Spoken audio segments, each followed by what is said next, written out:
Hey there, happy 2019. I wanted to record this as a bit of additional material for the Brave New Year course that you are on. And I also wanted to release just this one to my YouTube channel so that people could see what we're talking about in Brave New Year. Because for people who didn't decide to join, maybe they'll see this and go, oh, hey, that makes sense. But I'm really speaking to you specifically about your journeys and about what you're going after. So we don't have to worry about the other folks just yet. All we have to think about is the fact that we're on a journey together on this Brave New Year. And I wanted to give you, I think I'm going to make one of these for each of the modules, but I basically wanted to just kind of refresh and talk about it from the perspective of 2013. You're looking at the documents that, came out when the module came out, and those are fine. And I think that, the information in the video is exactly how it needs to be. But what I really want to do is I want to walk through this a little bit together so that we can talk about this from the perspective of, what we can bring to it and how we can come to it and all that sort of a thing. So I'm not going to focus so much on the document, because for those of you who have subscribed to Brave New Year, you've got access to that document. And for those of you who haven't picked Brave New Year, then here's an opportunity to see whether or not that's for you or not. So let's look into it, and I'll be also looking at the actual physical document a little bit, so I won't necessarily make the best of eye contact. But I want to talk a little bit about confidence. And one of the things I most want to talk about with regards to confidence is that the most important part of Brave New Year, or one of the very biggest things that we could do in Brave New Year, is walk through the idea of what confidence can do for you. And it's really important to know that everyone thinks that, once you are successful, then you get confidence, or once I get confidence, then I'm never going to lose confidence. I will never feel unconfident again in my life. And it just doesn't operate that way. Confidence is ebb and flow. And a lot of the things we do as leaders and business people ebbs and flows. And so working on confidence is very much a thing where you're going to do it a bunch of times in a row. So it's really important that you realize that. It's really important that as we talk about this just a little bit, it's really important that you exercise the muscles that make confidence as often as you can. So how do you get confidence? We talk about this in Brave New Year. One of the easiest ways is a lot of small victories. Just start stacking up tons and tons and tons of small victories. How do people get that wrong? I will tell you 100% of the time, they pick way too big a victory as a small victory. They're like, small victory, finish my book. That's a massive victory. Small victory is like get out of bed on time, right? Like that's a small victory. So you stack them. I'll give you an example from today. I have my kids on a day that I'm not normally used to having my kids or whatever, but I had to take them to get to school and everything in the morning, and then I was going to hit the gym. On days where I take my kids to school, it's obviously later than when I really like to go to the gym, which I usually like to go kind of earlier. And so what happens is there's a chance every time I'm dealing with taking kids to school that I might miss going to the gym. There's a chance that I might go, I'm not going to get here. I've got too much to do, et cetera, et cetera, et cetera. And it's always baloney, but that's what you say to yourself, right?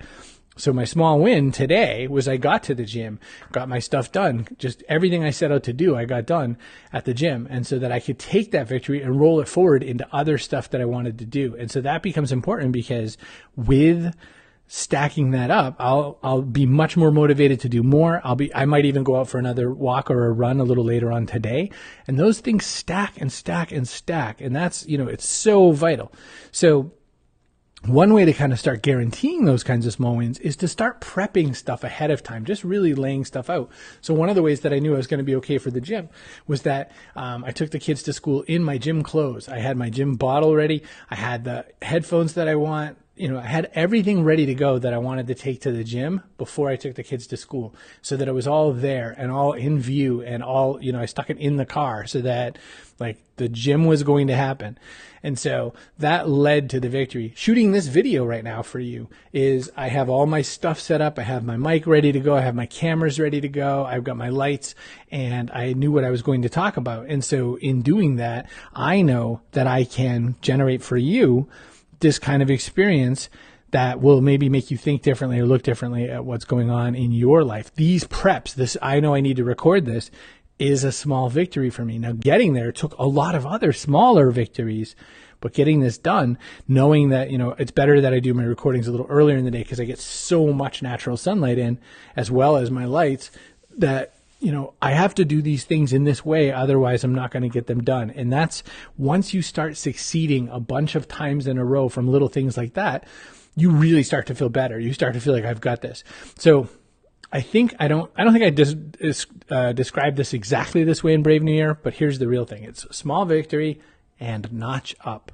And notch up just a little. I said in one book I wrote, I forget which one, it might have been Freaks, that for a while, my oldest kid would have been really thrilled playing tic-tac-toe until the end of days, because once it was all figured out, it was figured out. But I said, we've got to learn checkers and we've got to learn chess, because once you can master something like tic-tac-toe, you need to notch up. You've got to go to another level. And so in that example, it was tic-tac-toe. But in your life, it might be that what you're getting for results right now is coming from what you're doing every given day right now. And so we might have to notch up to get you to that next level of results. We might have to do something more to get you to that next level. And so it's really important that as you're going through your small victories, don't notch up too fast, but don't stay on the same level of your victory all along. So confidence, acceptance, permission, and execution are what make up the CAPE. You know that P gets replaced later, but I won't talk about it here in this video because, like I said, I might put it on YouTube as well. But after confidence, acceptance, so tricky. I'm reading a book right now by David Goggins. Let's see if I can find it really, really quickly. Let's see. Get my screen going. Amazon. Can't Hurt Me, I think it's called. And I will put a link to it for you. It's David Goggins. David Goggins was many things, including a Navy SEAL. He did Green Beret training, et cetera, et cetera. And he, in his process, in all the stuff that he was doing, he learned a lot about what it was going to take for him to succeed and what it was going to take for him to develop his own internal fortitudes and all that. And one big part of it was that David had to talk about, he had to get over his past. He had a really tough past. There were so many ways that his past should have scuttled just about any potential success for a future. And as it turns out, he was very much able to, reel himself in and take care of all of his own demons with a lot of hard work. Acceptance is about that. So here, I'll show you the book really quick. There we go. So it's called Can't Hurt Me. It's by David Goggins. You can go to cbrogan.me/can'thurtme to check it out. cbrogan.me/can'thurtme. I really strongly recommend checking this book out because it's full of ways and thoughts and ideas to build in better tools for acceptance and better tools to kind of accept where you are. The biggest thing about acceptance is accept where you are and know where you're going. And that's what Goggins covers a lot in the book. The book has almost nothing to do with him being a Navy SEAL. And he said on the Rich Roll podcast something I thought was really funny. Rich had said, I know you kind of like almost glaze over how, any of your time in your tours of duty. Why did you do that? There's just so many military books of, people out there doing that sort of thing. And David said, well, one reason is that I'm not a war hero. Like I did my time, I served as a Navy SEAL, but that's not the part I needed to tell you about. And the other is that even though he's done all these super weird, super high intensity things, like, competed in super ultra marathons and all this kind of thing, what he wanted to focus on was the fact that he was a big fat guy who could barely read or write, who came from a very abusive upbringing and had everything against him and still made it happen. And clearly the most important thing that needed to happen in his life was acceptance of where he was, what was going on in his life otherwise, so that he could get himself to the next level. The permission part of Brave New Year, the P in CAPE for permission, is about granting yourself permission so that you're not accidentally waiting for the permission fairy to come and tap you on the shoulders and say, now you can get started. That's really, really important. And the thing about permission is we forget it all the time. I'm pitching a company for some work right now and I haven't heard back. And so I sent one letter and I sort of had that weird feeling like you do, like, oh, I don't really want to bug them again. I'm granting myself permission to bug them again because I really want to work with this company and I really want the money.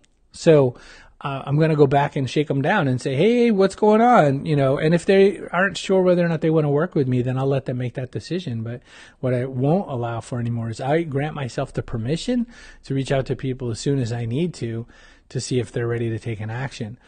Doesn't mean when you grant yourself permission that the rest of the world is always going to line up with that. But for me, it means that I'm going to get where I'm going. And the very last letter in this whole thing is E for execution. Taking action. Because if we're not doing what we need to do, if we're just planning all the time, if we're just filling out Evernote notebooks and bullet journals and all that sort of thing, but we're not executing, then we're not doing anything. It's just what I call noble masturbation. It's not good for anything. It feels good at the time, but nothing's getting done. So it is so important that we look at that. We look at execution as the last piece of our cape. There's no cape without that execution. So you really need to work on that and deliver it. So I wanted to shoot this just to kind of refresh and let you know the 2019 take. I'm going to go, in the next one for 20-minute plan, which only the people who take Brave New Year will see. I'm going to go deep into where I am with the 20-minute plan right now after years of, adapting it and whatnot. I'll show you my personal version in a real given day so that you can, sense and understand what's going on with it. Hopefully this was useful. If you have any questions, just go to chrisbrogan.com. And if you're not in the course and you want to check it out, go to owner.media/BNY for Brave New Year. But in all cases, I am super grateful for you. I just realized I'm looking like I'm talking to this camera, but I was talking to this one. I'm such a tool. I'm so sorry. Anyway, you know how to reach me, Chris at chrisbrogan.com. Thank you so much for your time.